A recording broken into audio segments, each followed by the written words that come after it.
Sempre, nessas minhas jornadas servindo a Jesus, sempre entendi isso. Quando Deus move a igreja, Ele está ouvindo a oração de alguém. Nunca me esqueço, porque o pastor Edinho é um dos testemunhos do nosso ministério que mais fala no coração dele. Foi quando nós estávamos indo pregar no congresso em Goiatins, no Tocantins. E na época nós morávamos em São Miguel do Araguaia. E era um congresso importante, o Cibitoga, igual o nosso Madego aqui. E muito longe de São Miguel lá, 800 e tantos quilômetros, nós saímos cedinho. E quando foi por 4 horas da tarde, assim, no GPS lá, porque a gente estava longe, e nós perdemos. Perdemos na nossa imaginação. Entramos dentro de uma estrada asfaltada, mas só de lavoura, soja, lavoura, e botão, e uma trenheira, e não via cidade. E o GPS foi vira à direita, vira à esquerda, e nós foi virando à direita, virando à esquerda. E o Edinho falou, não tem jeito, nós vamos ter que parar. Eu sou daquela que confia mais no GPS que na informação, sabe? Já o pastor Edinho gosta de perguntar. Tem que parar, tem que perguntar. Eu falei, então o jeito de não perguntar, porque ela está caminhando para 5, nós não chegamos para pregar. Eu ia pregar à noite, e de manhã e à noite. Eu tinha 3 períodos para pregar. Falei, então caminha. E aí quando nós chegamos num lugar aberto, assim, uma lavoura muito grande, e tinha aqueles galpãozão, aqueles celeiros grandes, e tinha uma casa sozinha, assim, muito grande, com uma área, e os copos lá na janela, assim, com a garrafa de café. Eu falei, Pedrinho, então encosta aí, porque pelo menos eu tomo café. Ele já pergunta, e eu já estava assim, 5 horas, café é quase uma religião. Eu falei, encosta aí, que eu vou tomar o café. Quando encostamos, a gente deu uma volta assim no carro, encostou lá na porta, assim, bem direitinho, assim, encostou, buzinou, abriu a janela, a mulher saiu na janela, eu disse, boa tarde, tudo bem com a senhora? Ela disse, paz do Senhor. Aí eu falei, rapaz, eu já estou famosa. Eu pensei, já estou famosa. Falei, paz do Senhor, eu sou a missionária Maria José, a senhora viu cartaz por aí? Ela falou, não vi cartaz nenhum, nem conheço seu nome. Mas agora, eu estava de joelho dobrado, falando com o Senhor, se Ele ainda tivesse um projeto na minha vida, nesse lugar. Se Ele ainda me quisesse nessa terra, que Ele enviasse algum profeta para mim. Senão, se Ele não fizesse isso, então minha vida não tinha sentido, não tinha mais nada, porque Deus me trouxe para esse lugar deserto. Eu não sei qual o propósito que Ele tem comigo aqui. E eu pensei mesmo, foi focado na minha vida, tá ali tudo pronto. Mas agora a senhora desce, não precisa nem orar, nem profetizar. Desce, toma seu café, vai no banheiro. O congresso da senhora é logo ali, a senhora passa o rio, virou à esquerda, a senhora chega. E era mesmo. Então você imagina o que Deus fez, né? Fez nós dar uma volta muito grande, entrar num lugar que não era para entrar, para responder a oração de um filho. Nós entramos ali sentindo uma presença de Deus tão gloriosa naquela casa. Oramos, repreendemos, mas olha para você ver como Deus responde, como nós precisamos orar com convicção. Porque quando ela está orando, que o carro para, ela já sabe, foi Deus.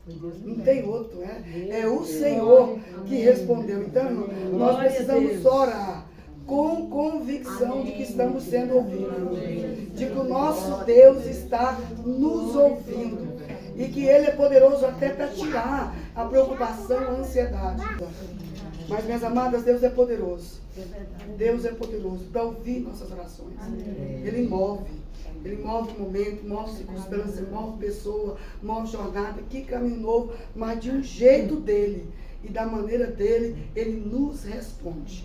Ele nos responde. Então, ontem nós lemos até o verso de número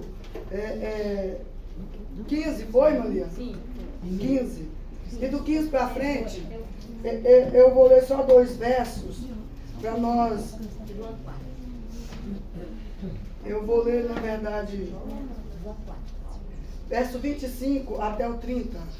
Eu leio o 25 e você lê em seguida, tá? Esse outro pedaço é só contando a história.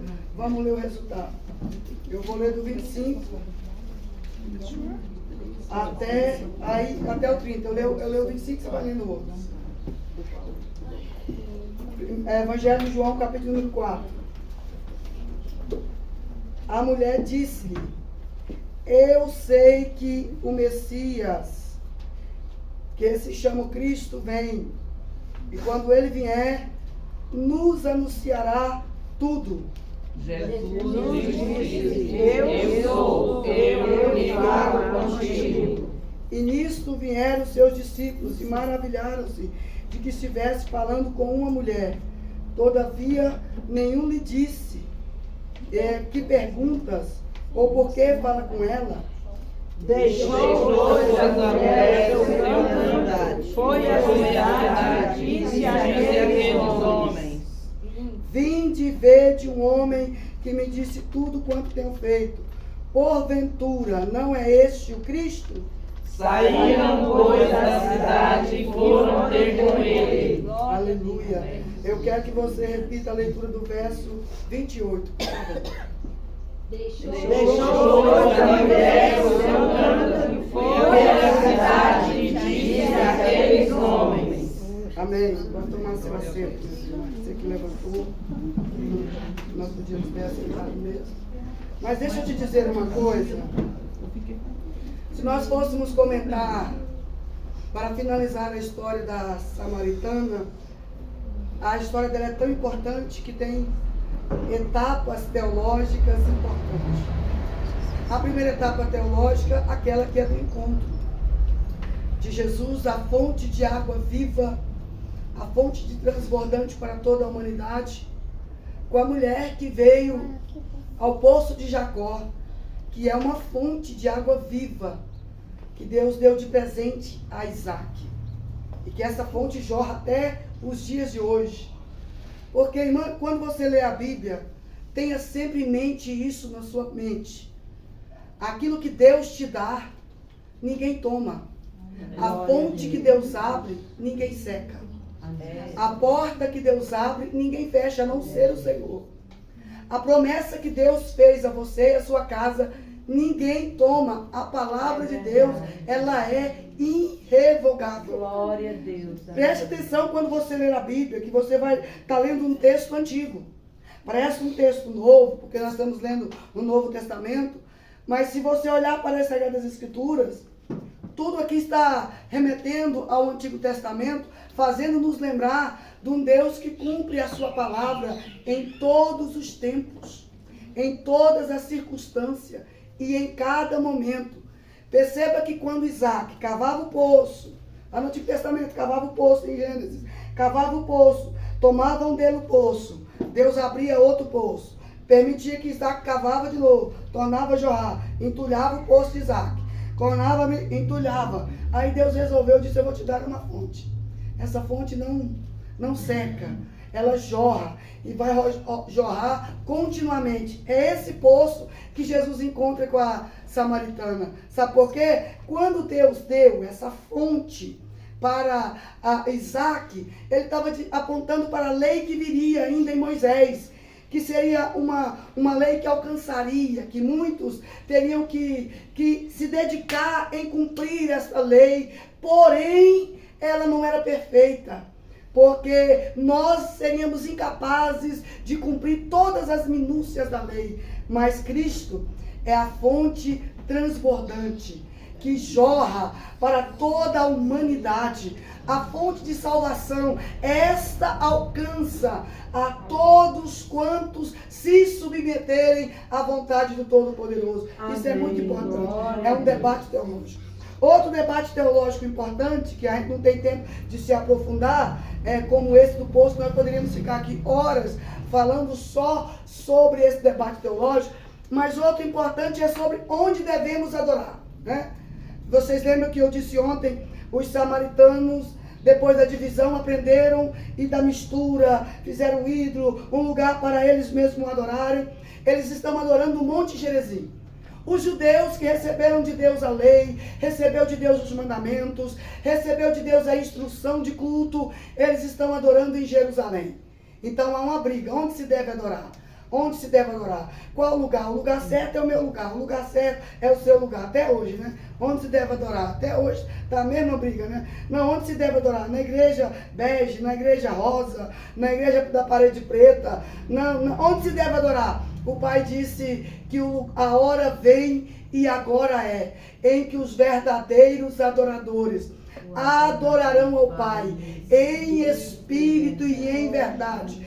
Porque Deus é espírito e Jesus é a verdade. E importa que aqueles o adorem em espírito e em verdade. E isso é a palavra. Então isso aqui é importante porque tem muita gente que pensa assim: mas então eu estou adorando em verdade, então qualquer lugar eu posso adorar? Não é isso não. Você tem que adorar segundo as Escrituras, segundo a palavra de Deus. Porque o Deus que quer ser adorado estabeleceu o meio de culto.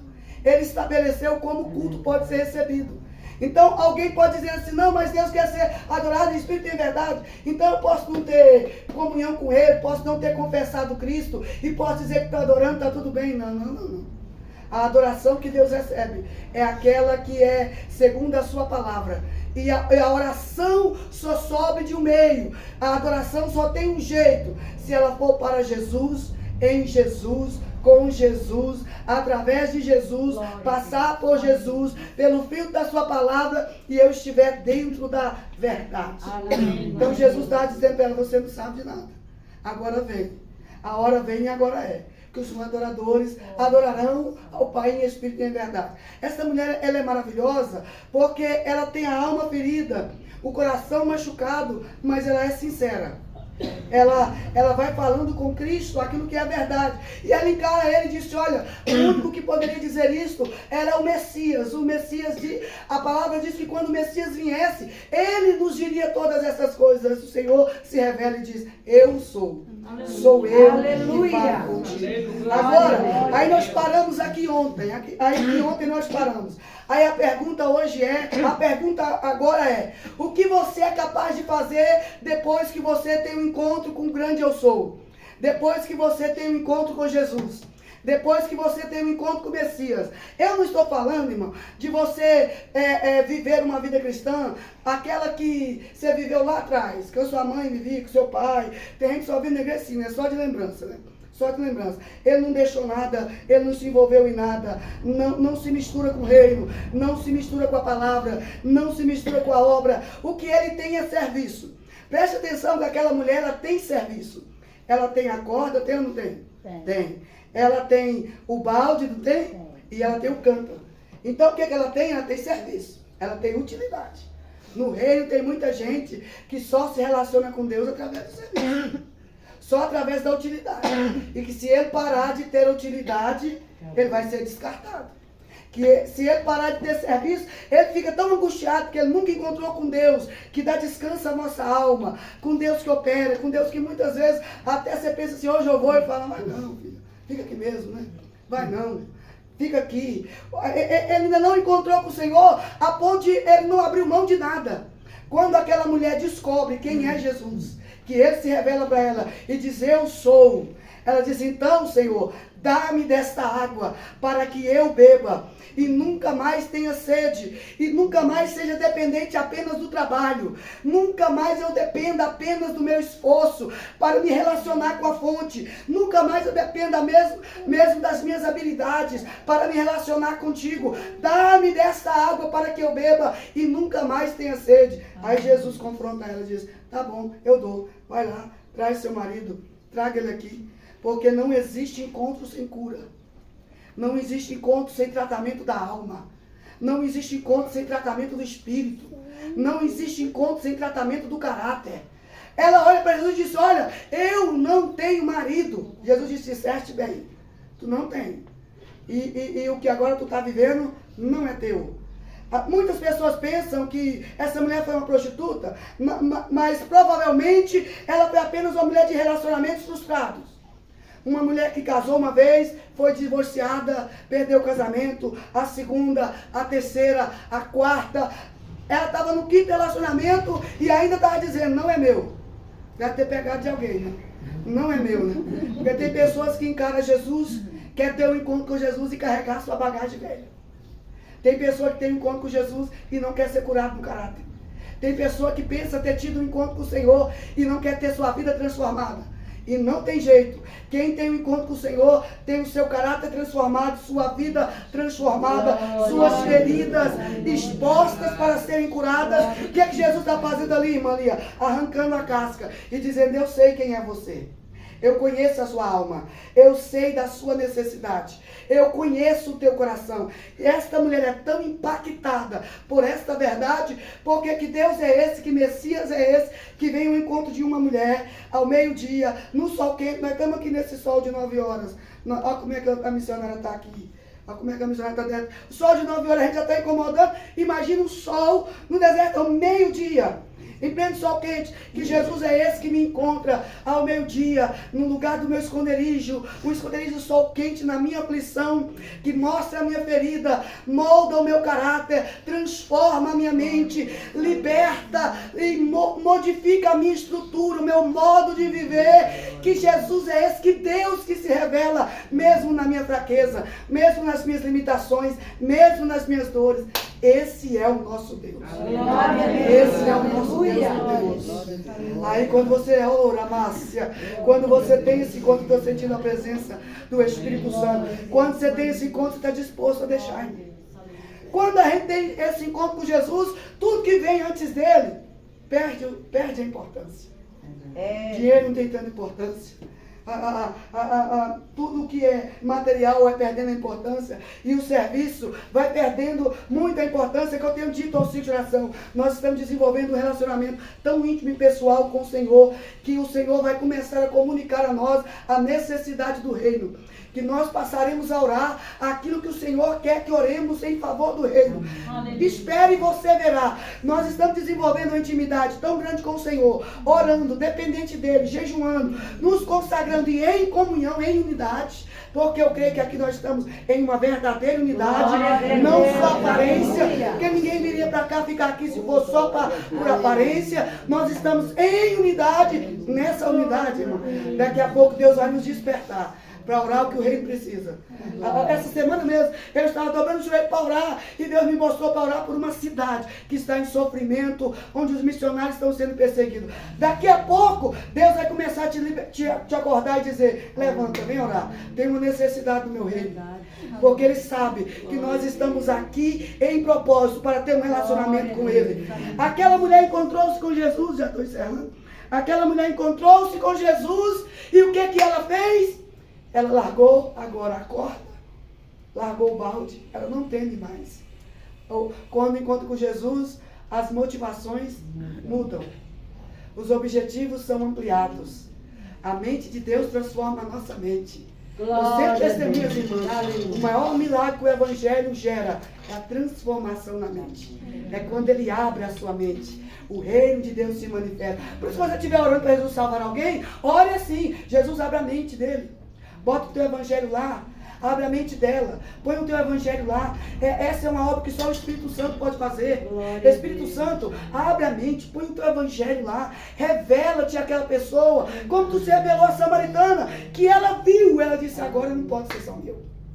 Largou a corda, largou o balde, a habilidade, largou o cântaro, que ela tinha que entrar na cidade, atravessando, escondido, carregando a corda, carregando o balde com o cântaro nas costas.